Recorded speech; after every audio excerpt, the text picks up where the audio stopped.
모든 영광 하나님께, 모든 영광 하나님께, 모든 영광 하나님께, 모든 영광 하나님께.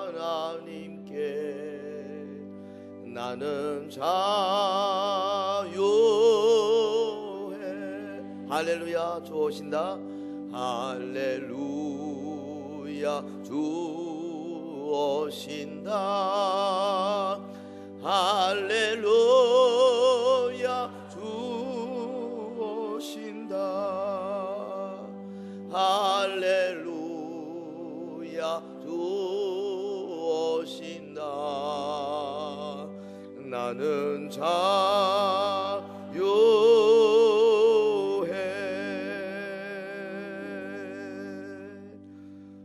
하나님은 인류의 구원을 위해서 아브라함의 후손인 이스라엘 민족을 선택하시고 뽑으시고, 그래서 이 구속사를 이루시는데 그 중심에 이스라엘을 언제나 두셨습니다. 하나님은 이스라엘의 역사를 통해서 하나님 자신이 이루실 이 하나님의 나라, 장차 완성될 하나님의 나라를 예표해 보이셨습니다. 이스라엘이 하나의 민족으로 기능을 하게 된 것은 영도자 모세가 백성들을 애굽으로부터 벗어나게 인도하고 홍해를 건너고 호렙산에서 하나님으로부터 율법의 말씀을 받고 나서 비로소 하나의 민족으로 활동하기 시작합니다. 그전에는 그저 시족으로 번성되어서 하나의 무리를 이룰 정도였지만 이제는 정식으로 자신들의 정체성을 확립하고 하나님 백성으로서의 삶을 살게 되었습니다. 그런데 뜻밖에도 하나님께서는 이 온 우주에 하나밖에 없는 자기 백성을 좀 편하고 아름답고 안전하고 좀 좋고 행복하고 이런 길로 인도하지 아니하시고 건건하고 간조한 땅, 불뱀이 울거리는 땅, 황폐한 땅, 이 광야의 길로 인도하셨습니다. 광야가 어떤 곳입니까? 두세 주 전에 우리가 생각했죠. 그곳은 외로운 곳이고, 그곳은 사망의 음침한 곳입니다. 그곳은 짐승이 부르짖는 황폐한 곳입니다. 사람이 살 수 없는 곳입니다. 하나님은 자기 백성으로 하여금 이 황폐한 고난의 길을 40년이나 걷도록 하시고, 이제 40년을 지나서 마침내 모압 평야에 이르렀을 때에 하나님의 사람 모세가 백성들에게 전한 말씀이 오늘 본문 2절에 잘 나옵니다. 2절. 내 하나님 여호와께서 이 40년 동안에 너로 광야의 길을 걷게 하신 것을 기억하라. 기억하라. 본문을 통해서 하나님께서 택한 백성 이스라엘을 광야로 인도하신 그 하나님의 의도가 뭔가 좀 살펴보겠습니다. 오늘 이 영적인 광야의 길로 우리 교회 성도들을 이끌어 가시는 하나님의 목적이 무엇인가? 오늘 저와 여러분이 이 건건하고 무럽고 먹을 것 없는 이 영적인 신앙생활 광야의 길로 하나님이 계속 인도해 가시는 그 의도가 뭐냐? 말씀을 통해서 좀 깊이 생각하고 또 우리 주시는 각오와 결단을 새롭게 하시기를 바랍니다. 첫째로 그 목적, 첫째로 낮추기 위함입니다. 낮추기 위함이다. 다른 말로 하면 세상의 교만을 제거하기 위함이죠. 오늘 본문 2절에 이는 너를 낮추시며 그랬어요. 낮추시며. 하나님은 이스라엘 백성을 빠르고 편한 길이 아닌 광야의 길로 인도하셨어요. 낮추기 위해서. 이 낮추다는 말은 고통케 하다는 뜻입니다. 고통을 당하게 한다. 광야 생활에서 고통, 결핍, 부족, 이런 것을 경험하면서 이스라엘 백성들로 하여금 하나님의 도움이 필요하다 하는 것을 절실히 깨닫게 하는 거죠. 그래서 겸손케 하는 겁니다. 세상의 교만들을 제거하기 위한 목적이 여기 들어 있습니다. 여러분, 이스라엘 백성이 광야로 이끌림 받을 때에 그들 속에 뿌리내리고 있던 이 애굽에서부터 가지고 왔던 교만, 그 하나님 없는 사상, 하나님 없이 자기들이 해보겠다고 하는 여러 가지 이 생활 자세, 이런 게 하나님 볼 때는 교만이거든요. 이거를 깨부셔야 됩니다. 낮추시기 위함이다 그랬어요. 세상의 교만을 제거하기 위함이란 말입니다. 고난을 통해서 모든 것을 하나님께 의지하는 법을 배워야만 했습니다. 여러분, 아침마다 진가로 나가가지고 수북히 내린 그 만나를 그릇에 담아 오면서 백성들이 뭘 생각했겠어요? 야, 우리가 무슨 씨를 뿌리지도 않고 밭을 일구지도 않고 무슨 추수를 한 것도 아닌데 이렇게 아침마다 떡을 주시니 얼마나 감사하냐. 아마 처음에는 꽤 감사했던 것 같아요. 놀라기도 하고. 그런데 여러분, 이 생명의 떡인 만나를 먹는 사람이 가져야 할 첫 번째 자세가 사실은 겸손이거든요. 하나님의 도움 없이는 살 수 없는데, 그런데 이스라엘 백성들이 하나님의 눈에 어떻게 보였습니까? 출애굽기 32장 9절에 보면 여호와께서 모세에게 이르시되 내가 이 백성을 보니 목이 곧은 백성이로다. 모세가 본 게 아닙니다. 하나님이 보시니까 목이 곧았단 말이죠. 목이 곧았다는 말은 원래 그 농부의 말을 잘 안 듣는 소, 말, 이런 짐승들에게 쓰는 단어입니다, 이게. 근데 하나님이 자기 백성들에게 이 단어를 쓰셨어요. 이 목이 곧은 백성이다. 그러니까 고집이 세고 악하고 말 안 듣고, 다시 말하면 교만하다는 거죠. 이 교만함의 관용어가 바로 목이 곧었다는 말이죠. 하나님의 눈에 목이 곧 보인 거예요. 이스라엘 백성이 뭐라고 말하든 소용없어요. 하나님이 볼 때 이 백성은 목이 곧다. 낮춰야 되겠다. 그래서 광야길로 인도하신 겁니다. 광야가 어떤 곳인데요? 광야의 길은요, 쭉 잘 뻗어진 시온의 대로가 아닙니다. 그것은 흙먼지가 날리는 곳이고요. 거기는 뭐 풀 별로 없는 곳입니다. 나무 그늘도 별로 없어요. 거기는 전갈이나 불뱀이나 이런 것들이 많은 곳입니다. 핏빛 죽음이 있는 곳입니다. 이 길은, 그러니까 거추장스러운 이런 좋은 옷을 입고는 갈 수 없는 곳이에요. 벗어 던져버리고 아주 가벼운 차림, 단순한 차림, 옷깃을 확실히 여밀고 가지 않으면 안 되는 곳입니다.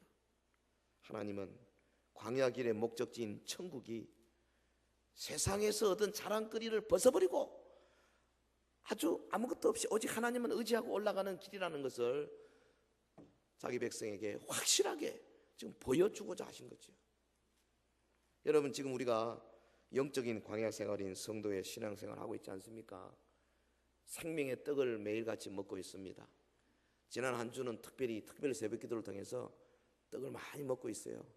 얼굴들이 보니까 전부 다 기름기가 잘잘 흐르는데 참 보기 좋네요. 광야길에서요, 주님으로부터 생명의 떡을 먹는 사람은요, 그 뭐 세상에 서프리지도 안 되는 그런 그 교만, 이거 버리고 자신을 낮추고 주님만을 의지할 수 있습니다. 주님은 우리의 겸손을 찾으시는 줄 믿습니다. 왜냐하면 교만은 패망의 선봉이기 때문에 그렇죠. 말씀하셨습니다. 주님, 마태복음 11장 29절에 나는 마음이 온유하고 겸손하니 나의 멍에를 메고 내게 배우라. 그러면 너희 마음이 쉼을 얻으리라. 여러분, 오늘 본문에서요, 이스라엘이 주신 교훈의 말씀을 우리가 되새겨 하겠습니다. 내 하나님 여호와께서 이 40년 동안에 너로 광야의 길을 걷게 하신 것을 기억하라. 기억해야 됩니다. 우리 그동안의 신앙생활 하면서요, 광야의 길을 들어 걸었지 않습니까? 그걸 기억하십시오. 잊어버리지 마시고. 왜 그렇게 하셨는가? 나를 낮추게 하기 위함이다. 이 광야의 길은 누구 때문이다 이러지 마시고요, 나를 낮추게 하기 위함이다. 이러면 은혜가 돼요. 할렐루야. 이스라엘은요, 목이 곧고 강팍한 백성이었습니다. 아주 수시로 자기 뜻대로 행하려 했고 하나님 앞에서 정말 교만하게 행했습니다. 이 1년이면 갈 수 있는 길을 40년이나 걸렸잖아요. 어처구니 없는 결과를 이스라엘 스스로 자초했어요. 하나님은 선지자 이사야의 입을 빌어서 우리에게 이렇게 말씀하십니다. 이사야 57장 15절에 내가 높고 거룩한 곳에 거하며 또한 통회하고 마음이 겸손한 자와 함께 거하나니 이는 겸손한 자의 영을 소성케 하며 통회하는 자의 마음을 소성케 하려 함이라. 하나님은 높고 거룩한 곳에도 거하십니다. 높으신 하나님, The High God. 동시에 하나님은 통회하고 마음이 겸손한 자와 함께 하십니다.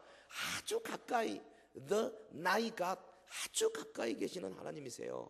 그래서 그분은 전체적으로 거룩하고 영원하시고 무소부재하시고, 모르는 거 없으시고 전 우주를 통치하시고 이런 하나님이시고, 동시에 자기 백성들 마음 안에 들어오시고 성도들의 교제 가운데 역사하시며 우리의 내밀한 기도의 음성에 귀 기울여 주시는 분이신 줄로 믿습니다. 근데 어떤 사람을 좋아하느냐? 통회하고 마음이 겸손한 자와 함께 하신다. 그러므로 우리 성도의 삶에는요, 언제나 겸손함이 녹아 있어야 합니다. 이게 어쩌다가 한번 하는 게 아니고요, 우리의 삶을 통해서 녹아 있어야 돼요. 하나님을 대할 때는 물론이고 사람을 대할 때에도 이 자세를 잃지 말아야 되겠습니다. 주님의 보좌 주위에 24장로들이요, 면류관을 던지면서 어린 양에게 경배하는 그런 자세, 우리 이 경배의 자세가 있기를 주의 이름으로 축원합니다. 광야길로 인도하신 목적, 우리를 낮추시려 했다.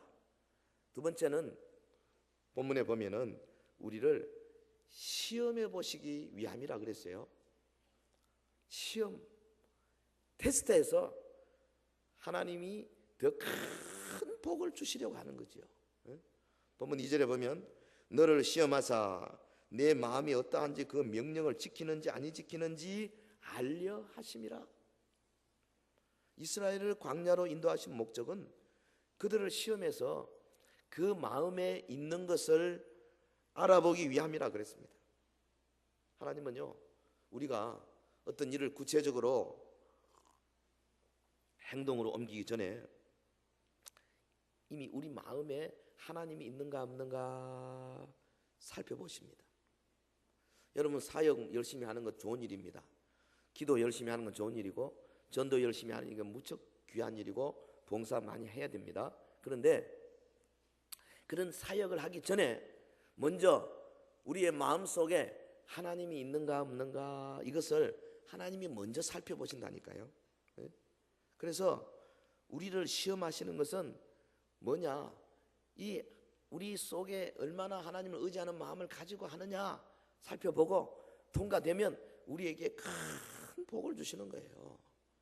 결국은 하나님은 우리를 시험하시되, 이그 시험이 마귀가 주는 시험이 아니라 하나님의 시험은 시련, 단련, 그래서 우리에게 복을 주시는 거예요. 성경에 시험이라는 단어 두 군데서 옵니다. 하나는 마귀로부터 오고 하나님으로부터 오고. 근데 이 마귀로부터 오는 시험은 주로 우리를 멸망시키라는 거예요. 유혹하는 것이고 우리의 믿음을 걸려 넘어지게 하는 것이고 하나님으로부터 멀어지게 하는 목적입니다. 패망입니다. 가룟 유다의 마음에 사단이 들어간 것은 그를 패망시키기 위함입니다. 사단이 주는 시험은 그 시험을 당하는 자에게 아무 유익이 없어요. 근데 하나님이 주시는 시험은 똑같이 시험이라고 했지만은 사실은 하나님은 유혹하지 않습니다.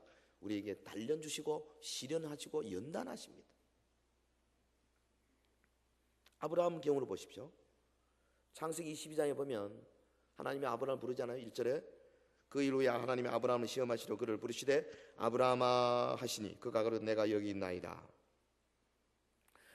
아브라함이 하나님을 얼마나 사랑하는지 하나님이 알려고 아브라함아 네 아들 하나밖에 없는 아들 100세에 난 아들 네가 죽고 못 사는 아들 귀한 아들 그 아들을 통해서 하늘의 별처럼 땅의 모래알처럼 자손을 많게 하겠다는 약속의 아들 그 아들을 내게 내놔라. 말도 안 되는 거죠.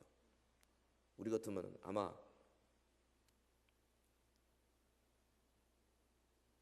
온갖 말로 가지고 하나님을 대들었을 겁니다. 여러 가지 우리의 이론과 논리를 종합해가지고 안 됩니다. 안 됩니다. 이래서 안 됩니다. 저래서 안 됩니다. 성경에 이런 게 있습니다. 안 됩니다. 그랬을 거예요. 약속했지 않습니까? 아들 주시겠다고 약속했고 그 아들 통해서 민족을 이루겠다고 약속했지 않습니까? 근데 그 아들을 가져가면 어떡하란 말입니까? 왜 이랬다 저랬다 하십니까? 아마 우리 그랬을 거예요. 또 실제로 그러고 있고요. 지금도. 그런데 아브라함 보면 하나님 말씀하시니까 그 논리를 대지 않았습니다. 무조건 순종했습니다. 하나님의 말씀에는 무조건 순종해야 돼요. 아멘. 주의를 거룩하게 지키라. 무조건 순종해야 돼요. 뭐 이유가 없어요. 아이고 이거 뭐 주일날 뭐 장사하면 안 하면 문 닫으면 우리 망하는데요. 망해도 해야 됩니다. 이유가 어디 있어요? 그 별거 아닌 거 가지고 못하니까 복을 못 받는 거예요. 아주 한번 해봐요. 하나님은 절대로 우리를 망하게 하지 않습니다.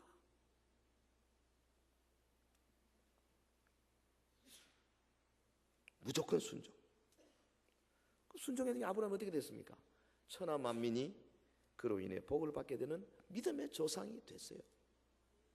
하나님은 시험을 주시되 우리를 망하게 하려는 게 아니고 반드시 더 큰 복을 주시고 우리의 믿음을 성숙케 하기 위함인 줄로 믿습니다. 여러분 우리가 예수 그리스도의 피의 공로로 하나님의 자녀가 됐지 않습니까? 그런데 이 마귀란 놈은요 아무리 내가 열심히 거룩하게 경건생활 잘해도 자꾸 와서 시험을 걸어요. 마귀는 예수님한테도 시험을 거는데 뭐 사도 바울에게 와서 시험을 거는데 우리가 누구라고 내가 뭐 열심히 하고 내가 기도 많이 한다고 사탄이 나한테 시험 안 걸 줄 아십니까? 오히려 더 합니다. 하나님이 허용하잖아요. 그런데 마귀의 시험에 늘 노출되어 있기 때문에 조심해야 합니다. 절대로 넘어지지 않도록 아주 우리를 패망케 하는 시험이기 때문에 사탄은 물리쳐야 됩니다. 그러나 하나님이 주시는 시험, 하나님은 우리를 정금 같은 믿음의 사람 되게 하기 위해서 어려움으로 끌고 가세요. 광야의 길로 인도하신다니까요. 그래서 하나님의 시험이 올 때는 생명의 떡을 먹은 자녀라면은 헛새 부리지 말아야 합니다. 그리고 자기 약점을 그대로 인정하고 주 앞에 꿇어 엎드려서 겸손히 주의 도우심을 간구해야 되죠. 그럴 때 하나님의 도우심이 올 줄로 믿습니다. 그런데 여러분 다수의 이스라엘 백성들은 광야 40년 기간 동안에 그렇게 하지 못했어요. 오히려 하나님을 시험했습니다. 그러다가 멸망당했습니다. 사도 바울이 고린도 교회에 보낸 편지 가운데 이것을 언급하고 있죠. 고린도전서 10장 9절에 저희 중에 어떤 이들이 주를 시험하다가 뱀에게 멸망하였나니 우리는 저희와 같이 시험하지 말자. 시험하지 말자. 시험하다는 말은 헬라말로 ekpeirazomen이라는 말. 이거는 하나님의 지혜, 하나님의 선하심, 하나님의 능력 이런 것을요. 그릇된 동기를 가지고 알아보려고 하는 인간의 생각입니다. 시험. 그래서 이스라엘 백성들이 보면요, 광야에서 하나님이 죄에 대해서 얼마나 관용하는가 시험합니다. 하나님께서 과연 우리가 그렇게 나쁜 짓 해도 구원해 내는가 시험합니다. 사도 바울이 뭐라 그랬습니까? 예? 이 하나님 시험하는 것이 죄 중에 제일 큰 죄거든요. 성령 시험하지 마십시오. 성령의 역사를 부정하지 마십시오. 하나님을 시험하는 것보다 큰 죄가 없어요. 신약의 고린도 교회 교인들은요, 마치 과거에 이스라엘이 하나님을 시험한 것처럼 저들이 율법으로부터 자유함을 얻은 그리스도의 자유를 가지고 하나님을 시험했어요. 어떻게 했습니까? 하나님께서 자신들을 우상 숭배의 죄에 빠지지 않도록 구원할 수 있는가 없는가 시험하는 겁니다. 또 그런 죄를 범했다고 할지라도 용서하고 다시 세워주시는 관용이 하나님에게 있는가 없는가 이걸 시험하는 거예요. 그래서 바울이 뭐라 그랬습니까? 고린도 교회 성도들에게 이런 상태를 엄중히 경고하면서 우리는 우리 조상 이스라엘과 같이 하나님을 시험하지 말자, 그렇게 권면하는 거예요. 여러분, 생명의 떡을 먹은 우리를 부르신 그 하나님 앞에서 그분의 명령을 즐거이 지키는 성도가 되어야 할 줄로 믿습니다. 광야로 인도하실 때에 우리를 테스트해요. 시련을 주세요. 그래서 우리 속에 하나님의 의지하는 마음이 있는가 없는가 살펴보시고요. 그래서 우리가 순종하고 겸손하게 엎드릴 때에 하나님이 하늘의 복으로 얼마든지 채워주시는 그런 분이세요. 여러분, 어려운 시험을 당할 때마다 우리 선지자 예레미야의 고백을 꼭 기억하시면 도움이 될 겁니다. 예레미야가 3장 33절에 주께서 인생으로 고생하며 근심하게 하심이 본심이 아니시로다. 같이 해봅시다. 시작. 주께서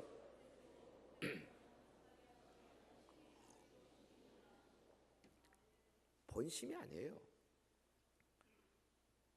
우리가 고생하는 건 주님 좋아하는 거 아니라니까. 어떻게든지 좀 시련을 줘서 성숙시키려고 하는 거죠. 복 주시려고 하는 겁니다. 할렐루야. 광야 길로 인도하시는 목적, 낮추시고 복 주시고 하나님의 의도가 분명합니다. 그리고 세 번째는 본문의 말씀 보면 여호와의 말씀으로 살게 하기 위함이었습니다. 이 말은 다른 말로 하면 말씀 의존 신앙, 여호와 절대 의존 신앙입니다. 본문 3절에 또 너도 알지 못하며 내 열조도 알지 못하던 만나를 내게 먹이신 것은 사람이 떡으로만 살 것이 아니요 여호와의 입에서 나오는 모든 말씀으로 사는 줄을 너로 알게 하려 하심이니라. 우리 잘 아는 말씀이죠. 우리 예수님께서 40일 금식한 뒤에 마귀가 와서 시험할 때에 말씀으로 이길 때 이 말씀 쓰지 않아요. 사람이 떡으로만 사는 것이 아니고 하나님 입으로 나오는 모든 말씀으로 살 것이다. 여기요, 만나를 내게 먹이셨다. 만나라는 말, 원래 이스라엘 백성들이 처음 만나를 볼 때, 그 신광야에서 처음 만나가 내릴 때 가서 보고 이 동그란 가시 같은 이게 뭐냐, 이것이 무엇이냐, 그게 만나입니다. 만나라는 말이 마후, 이것이 무엇이냐, 요 히브리말에서 나온 단어예요. 만나. 그게 참 재밌는 단어죠. 이게 무엇이냐. 호주 사람이 칸가루가 이것이 무엇이냐 뜻이라 그러더라고요. 저놈이 뭐냐, 새끼를 배에다 이렇게 태우고 다니니까 저게 희한하다. 칸가루. 마후, 이게 뭐냐. 다른 말로 하면 이 만나를 본 적도 없고 이거 뭐 경험해 본 적이 없고 너무나 이건 초자연적인 거다 이 말이죠. 만나가 언제 공급됐습니까? 저들이 신광야에서 굶주리게 됐을 때, 애굽에서 먹던 음식을 거론하면서 막 모세와 아론을 원망하고 이럴 때 하나님께서 만나를 주기 시작하셨죠. 그리고 언제 끝쳤습니까? 저들이 이제 가나안 땅을 들어갔습니다. 요단강 건너 가나안 땅 들어가서 그 가나안의 그 소산물을 먹고 배부르고 그 다음 날부터 만나 끝났습니다. 이제는 너희들이 열심히 일해가지고 추수해서 먹으라. 광야에는 추수할 수가 없잖아요. 무슨 말입니까? 우리 성도들이 이 땅에 살면서 최선을 다해도 도저히 할 수 없는 그때, 믿음으로 살 때에 도저히 내 힘으로 할 수 없는 그때 하나님이 초자연적으로 도와주실 줄로 믿습니다. 근데 우리가 열심히 일할 때는 일해야 되죠. 일도 안 하고 앉아서 주님 하늘로부터 만나를 주십시오, 그건 하나님의 뜻이 아니에요. 이 만나는 역사상 유래를 찾아볼 수 없는 독특한 음식이죠. 그래서 본절에 뭐라 그러냐면 너도 알지 못하며 내 열조도 알지 못하던 만나다. 이 너도는 이스라엘 백성이죠. 이스라엘 백성 여러분도 알지 못하고 우리의 열조도 알지 못하던 그 만나. 하나님이 당신의 사랑하는 백성에게 초자연적으로 음식을 공급하는 모습을 이렇게 극적으로 표현하고 있죠. 여러분 이거 믿어집니까? 오늘 이 땅에 살면서 정말로 하나님의 말씀만 붙들고 하나님의 뜻대로 살면은 하나님께서 초자연적으로 우리를 채워 주실 줄로 믿습니까?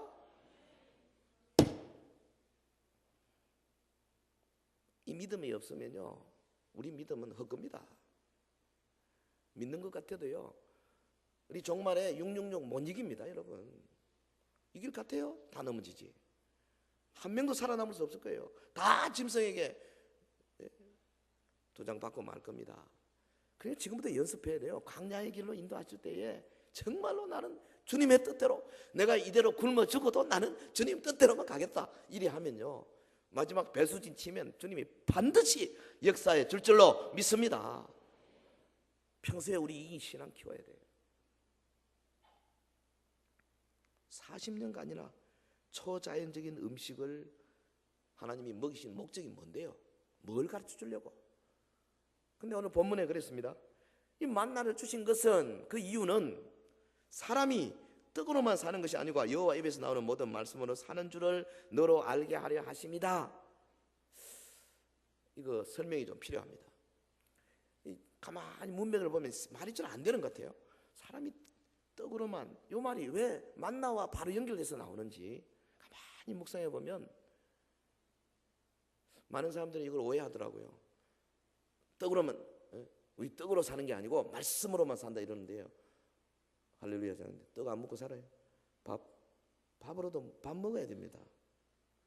또 어떤 사람은 어떻게 하냐면 밥도 먹고 말씀도 먹고 이러더라고요. 그것도 틀렸어요. 자, 요 말을 좀 봅시다. 여기 떡으로, 혹은 입에서 나오는 모든 말씀으로, 전치사 R인데요, 이것은 으로, 이거는 뭐냐면 뭐뭇의 기반 위에라는 말입니다. 말씀의 기반 위에, 떡의 기반 위에. 그리고 여기 떡으로만 사는 것 그랬어요. 사는 것. 히브리 말로는 이흐예인데요, 이거 카야 동사, 존재하다, 있다 동사입니다. 있다는 거, 존재한다는 말이에요 이게. 그러니까, 그리고 모든 말씀으로 사는 줄, 말씀으로, 우리말 번역은 말씀이라 그랬는데 히브리 원어에는 말씀이라는 단어는 없어요. 모든 것, 콜, 그냥 모든 것입니다.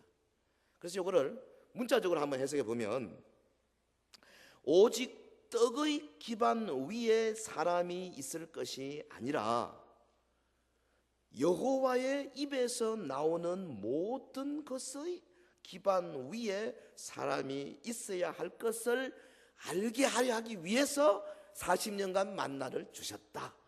그러니까 만나를 먹은 이스라엘 백성들이 뭘 알아야 되느냐 하면은, 사람이 떡의 기반 위에 존재하는 것이 아니고 하나님의 입에서 나오는 모든 것의 기반 위에 산다, 존재한다. 그거를 알게 하기 위함입니다. 떡 없이 하나님의 말씀으로만 살 수 있다, 그런 말이 아닙니다. 그렇게 되면 잘못하면 영적인 것은 거룩하고 물질적인 것은 속된 것이니까, 여기 이원론이죠, 듀얼리즘. 그건 플라톤 철학에서 나온 겁니다. 위험한 겁니다. 거기서 영지주의가 나오고요, 이단이 나오죠. 우리 이원론 하면 안 되죠. 그러니까 여기 지금 본문은 물질과 영의 대조를 보이는 것이 아닙니다. 무슨 말입니까? 떡의 기반 위에 사는 것이 아니다. 하나님의 입에서 나오는 것의 기반 위에 살아야 한다. 그 말은 모든 것들을, 자신에게 필요한 것들을 내가 스스로 충족하려는 그런 태도, 그게 아니고 나에게 필요한 모든 것을 하나님을 의존함으로써 얻으려 하는 태도입니다. 이 땅에 살면서 직장 하나님을 의존하고, 사업 하나님 의존하고, 밥 먹는 거 하나님 의존하고, 기도하는 거 하나님 의존하고, 전도하는 거 하나님 의존하고, 할렐루야. 모든 것이 하나님의 입에서 나오는 것에 기반해서 살아라 이 말이죠. 여러분 시장에서 장사하시는 분들요, 하나님 의존해서 장사하시라 이 말이에요. 그걸 구분하지 말고 하나님을 의존하여 사는 사람은 언제나 하나님과 동행하면서, 그리고 하나님의 입에서 나오는 말씀에 귀를 기울일 수밖에 없습니다. 왜냐하면 하나님은 말씀으로 우리에게 가르치시니까요. 하나님 입에서 나오는 게 말씀이지 뭐겠어요. 그러니까 우리말 성경은 말씀이라고 아예 없는 단어를 붙여서 그냥 써버린 겁니다. 하나님 입에서 나오는 모든 것, 근데 사실은 꼭 말씀만 아닐 수 있어요. 하나님이 의도하는 거 다 아닙니다. 우리 섭리까지 다 포함되는 거예요. 하나님의 인도하심, 초자연적인 역사 다 포함되는 겁니다. 이런 사람은 자신의 필요에 대한 아무런 염려 없이 주님을 의지하고 주님으로부터 체험받으며 살 수 있게 됩니다. 여러분 전폭적으로 주님만 의지하게 되면 초자연적인 역사가 얼마든지 있다 하는 거죠. 기도에 그 모범을 보인 많은 사람들의 간증들 들어보면 그렇잖아요. 나도 알 수 없는 정말 하나님의 도움의 손길이 어마어마하게 크다는 거. 조지 밀러 같은 사람, 아무것도 없는 사람이 몇천 명, 몇만 명 고아들을 키울 수 있는 이유가 바로 그 아무에게도 도움의 손길을 내지 않고 오직 하나님께 기도만 해서 역사, 초자연적인 역사를 계속 부어주시더라고요. 하나님은 그렇게 하실 수 있는 분이에요. 문제는 내가 얼마나 전폭적으로 하나님 앞에 의지하느냐, 이게 문제죠. 대개 경우에 양다리 걸치고 내가 하는 거 하나님 이렇게 하니까 하나님은 만으로 여김받지 않습니다. 여러분 병 고침 받는 것도 똑같아요. 의사와 약을 반쯤 의존하고 하나님 반쯤 의존하고 이래서 힘든 거예요. 정말 그래서 저 아프리카나 저 무슨 아주 그 어려운 파키스탄이나 방글라데시나 인도네시아나 이런 데 가면요 정말 기적이 막 많이 일어나잖아요. 지금도. 그 이유가 뭡니까? 의지할 데가 없어. 병원이 없어요. 오직 하나님만 의지하다 보니까 그 역사가 일어나는 겁니다. 여러분 우리가 음식이 부족하고 물이 부족하고 의식주의 어떤 부족들이 있다고 해서 하나님의 말씀을 따르지 못하는 것에 대한 변명이 절대 될 수 없습니다. 하나님은 그 변명 못하게 하기 위해 40년 동안의 이스라엘 백성을 광야에서 끊임없이 먹이시고 입히시고 그 반석에서 물을 터뜨리셨어요. 하나님의 공급하심은 의지하는 자에게 절대 끊이지 않습니다. 그리고 사람이 자기 스스로 자신의 필요를 채우려 하면요 쉽게 지칩니다. 근데 하나님을 의지할 때는 어떠한 어려운 상황도 이겨내서 궁극적으로 생명을 얻게 되는 거죠. 여러분 그리스도인들 가운데 많은 사람들이 처음에 신앙이 참 좋고 하나님을 의지하다가 물질이 늘고 뭐 좋은 직장 가지게 되고 사업이 좀 안정되고 이러다 보면 뭐 그런 것들에 그저 의지하는 그런 농도가 더 진해지는 사람들이 많잖아요. 이것은 하나님의 은혜를 저버리는 행위입니다. 성도는 세상이 주는 이런 떡으로 사는 존재가 아닙니다. 오직 생명의 참떡이 되시는 하나님의 말씀으로 사는 존재인 줄 믿습니다. 평소에 작은 일에부터 말씀으로, 말씀 중심으로 말씀을 생활화하고 말씀대로 살려고 노력을 많이 하셔야 돼요. 이게 습관이 되고 이게 막 어떤 품성이 될 정도 돼야 됩니다. 어떤 젊은 집사 부부가요 부부 싸움을 크게 했습니다. 아이 막 부인이 그냥 저녁 때가 됐는데 밥도 안 하고 방 안에 들어가서 물 잠가 버리고, 그래서 이 남편이 애들하고 배가 고파가지고 문을 두드리면서 밥 줘. 안에서 소식이 없어. 그 남편이 가만히 생각하면 지난번에 제자 훈련 한다고 뭐 성경 암송도 하고 하던데, 그래가지고 문 앞에 대고 성경 구절을 크게 낭독을 했어요. 누구든지 내 음성을 듣고 문을 열면 내가 그에게로 들어가 그로 더불어 먹고. 요한계시록 3장 20절 말씀. 근데 말도 없던 아내가 그걸 가만히 듣고 좀 있다가 답신 성경 말씀을 흘려 보내는 거예요. 너희가 나를 떠나서는 아무것도 할 수 없습니다. 양쪽에서 그 문을 잡고는 서가지고 허허 웃은 거죠. 이제 그래서 문이 열리고 미안하다 그러고 그날 저녁 식사를 맛있게 먹고, 예? 이 제자 훈련식 부부 싸움 결과가 평화죠. 여러분 부부 싸움 할 때 말씀으로 좀 하세요. 그러면 대부분 두 번, 세 번째 가면 부부 싸움이면 할 수가 없어요. 말씀을 생활하는 거예요. 우리를 평생 지켜줄 것 같은 물질과 명예 금방 쇠합니다. 오래 못 가요. 오래 못 가요. 광야에서 이스라엘 백성들이 의지할 때가 오직 하나님 한 분밖에 더 있겠습니까? 아니 뭐 아침마다 가서 이거 만나를,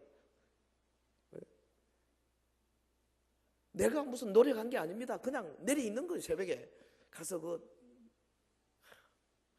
한 주간 동안 우리 만나를 많이 먹었는데요. 새벽에 우리 오늘 새벽 특별 새벽기도 못 하신 분들 이번 주부터 좀 하세요. 만나 잡수세요. 얼마나 좋은지 몰라. 그러니까 백성들이 계속해서 생각을 하는 겁니다. 좀 정신이 있는 사람 같으면 야 하나님이 이렇게 주시는구나. 근데 이게 이제 한 달, 두 달, 1년, 2년 가니까 그만 잊어버린 거예요. 당연히 주는 줄로 생각합니다. 하나님이 하루도 빠지지 않고 계속해서 주시고, 한 번씩 깨닫게 하기 위해서 안식일 줘서 안식일 날에는 안 주시고 그 전날 이틀분을 취하도록 이렇게 가르쳐 주시면서 안식일을 기억하게 하고 하나님의 살아계심을 기억하게 하시는데도 이들이 얼마나 목이 고닫는지요. 성경을 읽으면서 우리가 참 이스라엘 백성들 진짜 못된 사람들이다 이렇게 생각을 많이 했는데요. 가만히 생각해 보면 뭐 저나 여러분이나 뭐 별로 이스라엘 백성들하고 별로 차이 없는 것더라고. 우리가 지금 뭐 끊임없이 말씀 먹고 있고 초자인증 이야기도 많이 하고 기도 응답도 많이 받고 이러고 있으면서도 나한테 뭐 문제 있으면 그냥 또 딴소리하고 신기질 부리고 뭐 믿음 기도도 안 해버리고 우리도 그러잖아요. 그러니까 뭐 남 탓할 거 없어. 자기를 보셔야 돼요. 정말로 우리 목이 곧아요. 그런데 여러분 하나님은 40년 동안 그 목이 곧은 이스라엘 백성들을 어찌하든지 자관 제대로 된 하나님의 백성 만들어 보려고 끊임없이 도와주시잖아요. 그래서 모압 평야에서 모세가 이게 말씀으로 살도록 하기 위해서 우리에게 주셨다 하고 그 다음에 4절에 뭐라 그랬습니까? 이 40년 동안에 내 의복이 헤어지지 아니하였고 내 발이 부르지 아니하였느니라. 저는 이 구절을 처음에 제가 이 설교 준비하기 전까지만 해도 잘못 알고 있었던 것 같아요. 의복이 헤어지지 아니하였고 그래서 저는 아마 옛날 설교 한번 했지 싶은데 40년 동안 애굽에서 입고 가던 옷 한 번도 안 벗고 그냥 안 떨어지고 그대로 그렇게 나는 생각했어요. 믿음 좋죠? 대단합니다. 신발도 한 번도 안 떨어지고 그렇게 다녔는데도 한 번도 안 떨어지고 그대로 신었다 이렇게 생각했었어요. 뭐 다르게 해석할 길이 없더라고요. 근데 이번에 제가 이 히브리어를 좀 주석을 했어요. 보니까 여기 의복이 헤어지지 아니하고 부르지 아니하고 이 단어가요 그 뜻이 아니에요. 다시 말하면 하나님이 계속해서 새 의복을 공급해 주시다는 뜻이고 이 신발도 계속해서 안 떨어지도록 신발을 계속 주시는 그런 뜻이에요. 어떻게 주신지 모르겠어요.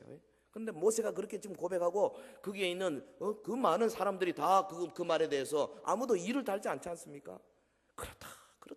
하나님이 40년 동안 여기 무슨 길쌈을 할 수 있는 데도 아니고 무슨 신발을 만드는 무슨 태화 뭐 신발 회사가 있는 것도 아니고 말이죠.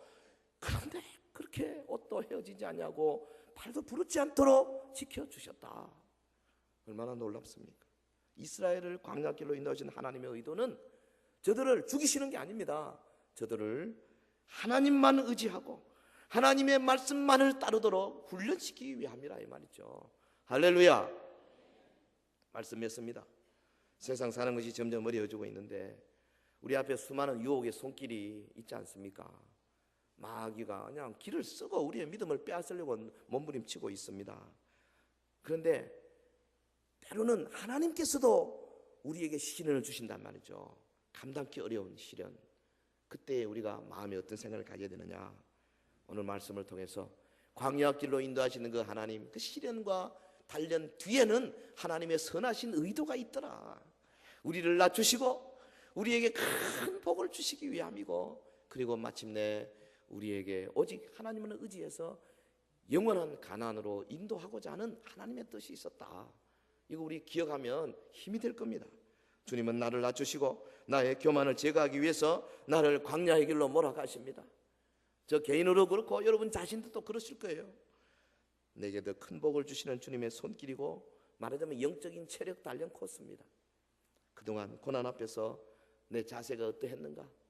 물 좀 없다고 물하고 모세와 아론을 향해서 돌을 들고 치료했던가?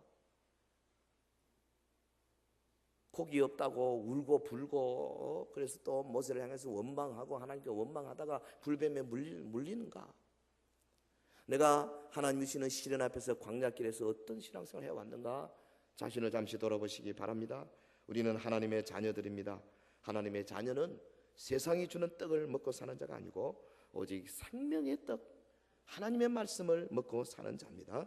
이 생명의 떡을 먹는다는 것은 무슨 말이냐면 하나님의 말씀으로만 살겠다는 고백입니다. 하나님의 말씀, 하나님의 말씀에 순종하며 살겠다는 결단입니다. 이 생명의 떡을 먹고 주님이 주신 은혜로 충만한 우리 온 교회 성도들 되시기를 예수 이름으로 축원합니다. 축원합니다. 기도합시다. 우리 다 같이 합심해서 기도하겠습니다. 말씀 생각하면서 기도하겠습니다. 주님은 오늘도 우리를 때로는 광야의 길로, 때로는 건건한 땅으로, 때로는 물이 없는 곳으로 인도해 가십니다. 그 이유가 있어요. 여러분, 하나님의 그 시련 앞에 정말 우리의 마음을 굳게 하지 마시고 무릎 꿇고 겸손하게 주님 나를 건져 주옵소서, 긍휼히 여겨 주옵소서, 그리고 오직 하나님의 말씀으로만 살겠다고 결심하시기를 바랍니다. 우리 다 같이 말씀 생각하면서 동성으로 기도하겠습니다. 걸어가신 우리